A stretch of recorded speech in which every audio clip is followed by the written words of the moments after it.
Selamat siang Pak, selamat siang teman-teman. Perkenalkan, nama saya Francisca Wayakein dari kelas B jurusan Sosiologi reguler pagi. Pada video kali ini saya akan membahas buku yang sudah saya review tentang korupsi, kewirausahaan dan kesejahteraan sosial global.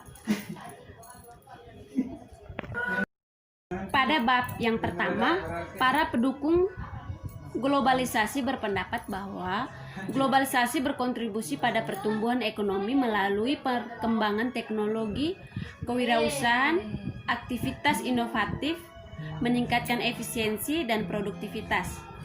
Bukti juga menunjukkan hal itu. Peningkatan perdagangan telah meningkatkan aktivitas ekonomi produktif dalam masyarakat.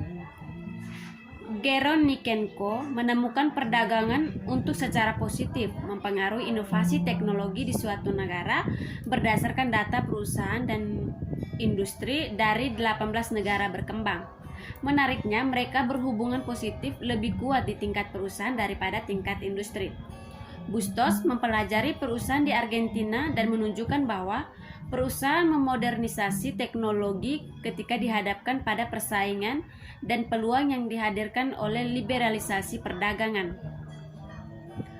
Long et al. Menunjukkan bahwa keterbukaan perdagangan meningkat inovatif yang mencakup penelitian dan pengembangan hemat biaya. Dalam sebuah studi tentang perusahaan, Chili, Fernandez, dan Paunov menemukan bahwa ketika dihadapkan dengan persaingan dari impor, perusahaan cenderung meningkat kualitas produk atau berinovasi produk baru. Beberapa studi memasukkan kasus industri atau negara tertentu seperti pembuat kutub di Amerika Serikat di Bartel et al. Semua studi ini menunjukkan bahwa aktivitas inovasi di perusahaan meningkat ketika persaingan impor tion meningkat. Rodger menyarankan itu dalam sejarah belakangan ini, banyak negara maju telah berpindah dari status kesejahteraan menuju kesejahteraan masyarakat. Perbedaan ini adalah peran pemerintah, yakni pemerintah memainkan peran utama dalam negara kesejahteraan, sementara sektor swasta terlibat dalam masyarakat yang sejahtera. Terlepas dari siapa yang memberikan layanan, tujuan sistem kesejahteraan adalah untuk memberikan perlindungan sosial dan membantu mengurangi ketimpangan di masyarakat. Namun, pengeluaran untuk program perlindungan sosial bervariasi di setiap negara. Mencoba seperti yang dilaporkan oleh ILO, negara-negara Eropa Barat membelanjakan 2,2% PDB untuk tunjangan anak dan keluarga, sedangkan negara-negara Afrika membelanjakan sekitar 0,2% dari PDB, dan negara-negara Asia menghabiskan 1,5% dari PDB. Ketika pemerintah menghabiskan di sektor pendidikan, anggota masyarakat yang memiliki akses pendidikan yang terbatas cenderung untuk mendapatkan keuntungan dari layanan ini. Misalnya, Davodi et al. Menemukan bahwa di negara-negara Afrika sub-Sahara 12,8% untuk pengeluaran pendidikan dasar pergi ke jumlah terendah dari populasi, namun hasilnya terbalik untuk yang sekunder dan tingkat tersier. Ada beberapa poin penting yang saya bahas di sini, yaitu yang pertama, hubungan antara pembangunan ekonomi dan ketimpangan pendapatan.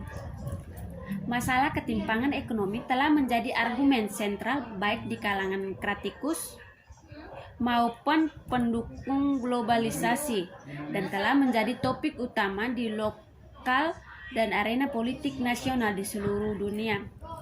Hubungan antara ketimpangan pendapatan dan pembangunan ekonomi telah diperdebatkan selama beberapa dekade.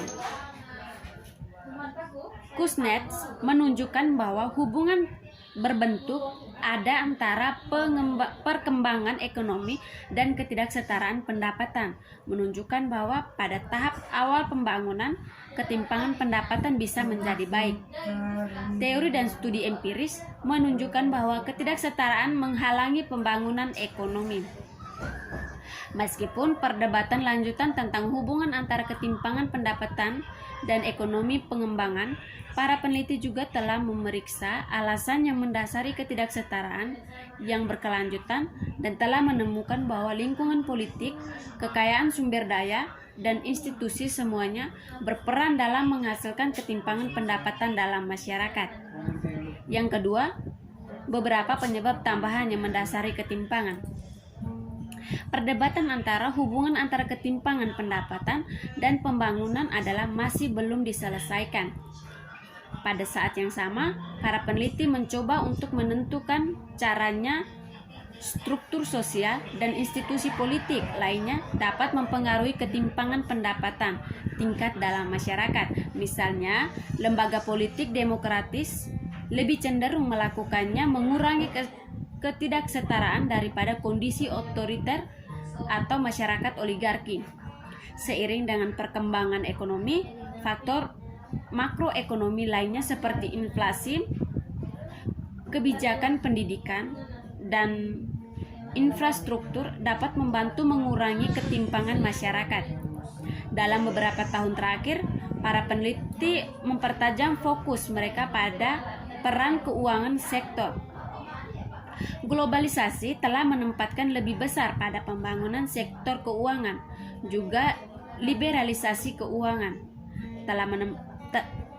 telah perubahan menjadi signifikan terutama di banyak orang negara berkembang yang berasal dari perencanaan pusat atau tradisi ekonomi proteksionisme. Yang berikut, kepemilikan tanah dan kepemilikan aset. Di negara berkembang, tanah merupakan aset utama dan merupakan sarana investasi, akumulasi kekayaan, transfer kekayaan antar generasi, dan tentu saja pendapatan. Faktanya, sekitar 70-80% penduduk pedesaan berkembang negara memiliki pertanian sebagai sumber pendapatan utama, sehingga pertumbuhan pertanian sektor dapat membantu mengurangi ketimpangan di negara-negara ini. Namun, sejarah negeri itu, sistem tenurial di banyak negara berkembang juga mencerminkan distribusi yang tidak merata, berasal atau diperburuk dengan kolonialisme. Ini tidak setara distribusi berlanjut di beberapa negara berkembang. Denninger dan Squire menunjukkan bahwa ketimpangan aset yang tinggi termasuk distribusi tanah sebagai proksi aset memiliki dampak negatif yang signifikan terhadap pertumbuhan. Di sisi lain, Birchall dan Londono memperlakukan ketidaksetaraan aset awal sebagai variabel kontrol dan tidak ditemukan berdampak signifikan pada pertumbuhan, sedangkan dampak ketimpangan aset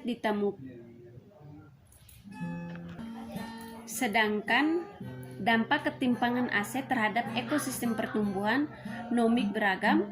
Perannya dikombinasikan dengan ketersediaan jaring pengamanan memainkan peran penting dalam kewirausahaan.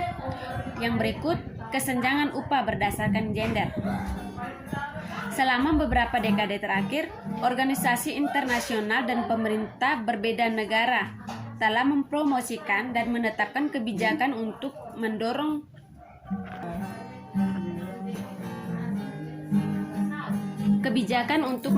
perempuan dalam beberapa negara.